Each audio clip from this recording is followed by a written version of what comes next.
Hi everyone and welcome back. I am excited to share my experience at the Regency picnic I attended in August, organized by the Kochkulturmuseum, which specialized in historical food.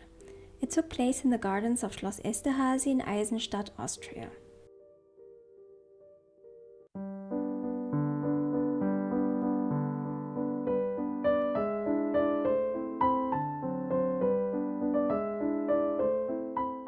Schloss Esterhazy dates back to the 13th century. It served as a summer residence for the powerful Esterhazy family and played a significant role in the cultural life of the region.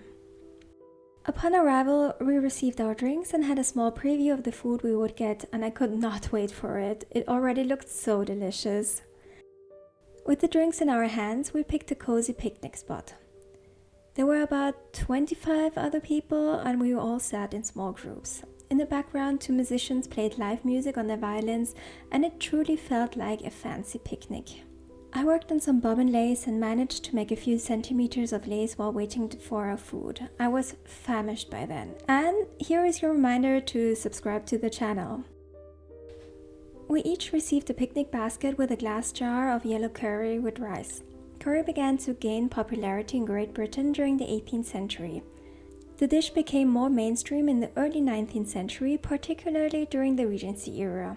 Cookbooks from that time began to include curry recipes. It was tasty, even though it did not taste like the spicy Indian curry I know. Next, we ate cucumber and roast beef sandwiches. Cucumber sandwiches emerged in the early 19th century and became a staple at tea and picnics, prized for the light, refreshing taste. Meanwhile, roast beef sandwiches celebrated a long-standing British tradition. We also enjoyed delicious vegetable pies. They were popular because they provided a filling meal, and their portability made them ideal for picnics where they could be enjoyed warm or cold. And finally, we had a salad with egg, horseradish and red beet. It was my least favorite dish, but that's only because I don't like salad. For dessert, we indulged in rose mini cakes, violet jelly and pineapple jelly. Though latter wasn't a Regency dish, it fit perfectly with the theme. After the meal, we strolled through the beautiful gardens and visited Haydn's Saal, named after the composer Joseph Haydn, who served the Esterhazy family for 40 years.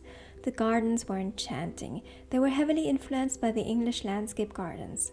Here is a patch with wildflowers and apiaries on the left in the background. The buzzing bees and flowers dancing in the wind created such a serene atmosphere. And this is the Haydn Saal. Built in the late 17th century, it was renovated and redesigned in the 18th century, becoming a grand concert hall renowned for its acoustics. The frescoes were painted by Carpoforo Tenchala around 1670. The hall is in its original state as the castle was untouched by the world wars. I skipped the Regency dance. Also, dancing is not my strong suit, but I watched from the sidelines. I left the picnic feeling full and happy. If you ever have the chance to attend an event by the Kochkulturmuseum, I highly recommend it. The team is amazing and the food is fantastic. It's a time travel for your mouth. Thank you so much for watching. I hope you enjoyed the picnic with me, and don't forget to like, comment and subscribe, and see you next time. Bye bye!